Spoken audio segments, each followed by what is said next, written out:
If you're just starting to learn to improvise, or if you're not happy with your improvised solos and you think what you play kind of sucks, I'm going to tell you the main reasons why, what you're probably doing wrong, and exactly what to do to solve the problem starting today so that from now on, whenever you practice, you will be actively improving with confidence, knowing you're on the right path. Hey, my name is Jay Metcalf. I teach saxophone online to tens of thousands of students who are enrolled in BetterSax courses, and I'm the founder of the BetterSax line of saxophones and saxophone accessories that are designed for saxophonists by saxophonists. But first, I want you to have a listen to me demonstrating what I'm about to show you.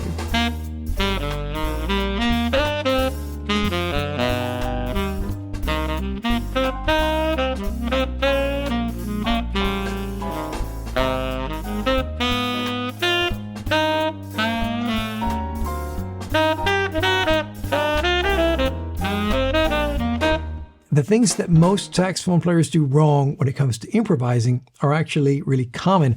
I know this because I hear the same problems in countless players. If we take sound out of the equation, on the most basic level, we're left with rhythm and note choices, right?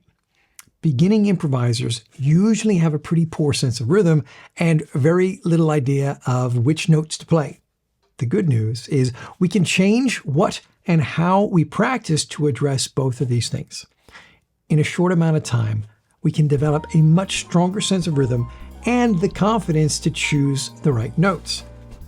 The example I played for you is actually very simple, but the reason it sounds so good is because of the strong rhythmic ideas and solid note choices. That was actually an etude from Adam Larson's latest BetterSax course, The Chord Tone Zone, based on the chord progression to the jazz standard, There Will Never Be Another You. I want to give you a head start when it comes to learning to improvise.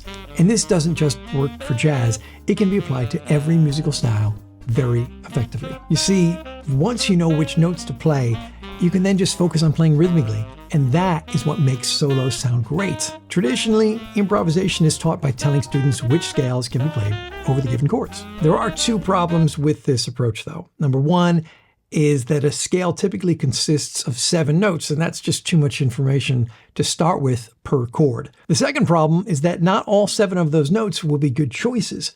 Some of them will actually sound terrible, and if you have tried applying scales to chords, you probably already know that. So the first thing we're going to change is, instead of thinking which scales go over the chords, we're going to learn only the 4 chord tones, root, 3rd, 5th, and 7th. We'll save the scales for later. Here's a very basic example of practicing this over the chord changes to There Will Never Be Another You.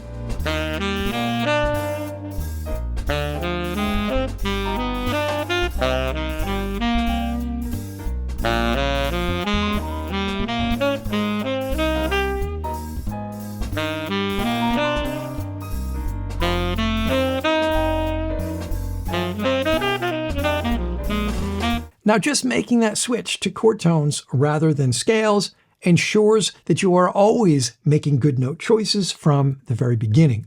It means that you are training yourself to outline the harmony and hear chord changes clearly. And it means you will eventually eliminate those poor note choices from everything you play. That's huge. But now we are simultaneously going to fix our weak rhythm problem. Instead of just playing static rhythms like I did in the first example, we're going to practice applying much more interesting rhythms to our chord tones. This next example comes straight out of Adam Larson's Chord Tone Zone course.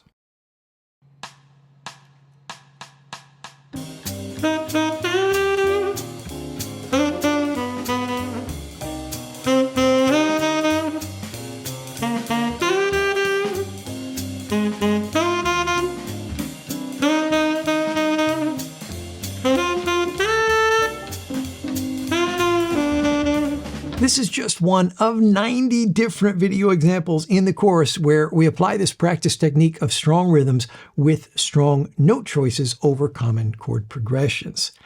It's a training method that will, without fail, get fantastic results for anyone learning to improvise, even if you're a total beginner and have never improvised before. It's so simple, yet almost nobody does this. Instead, people typically spend countless hours practicing other things that are nowhere near as efficient. In addition to all those chord tone rhythm exercises I mentioned, the course comes with etudes applying this concept in context, so you can draw a direct line from practicing the material to using it in improvised solos that sound great.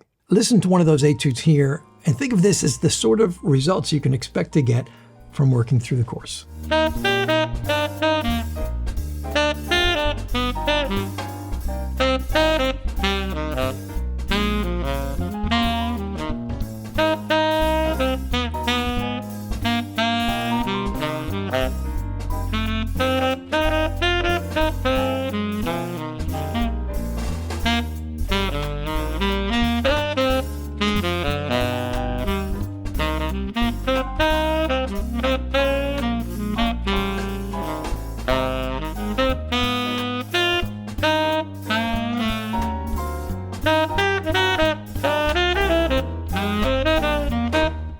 Remember, the main problems we need to solve starting out are weak rhythms and poor note choices. If you follow the method in the chord tone zone course and practice this stuff consistently, I guarantee you that you'll have a huge head start when it comes to developing improvisation skills and the ability to sound great and play with confidence.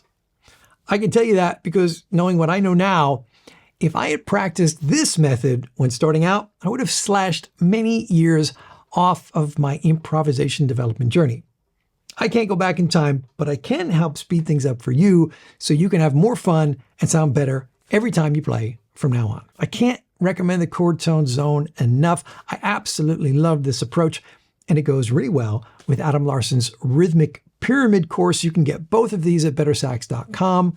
I linked them below this video. The rhythmic pyramid is really taking this concept of thinking rhythmically while focusing on chord tones to the next level. And I show you what that is all about in this video, which you may want to watch next.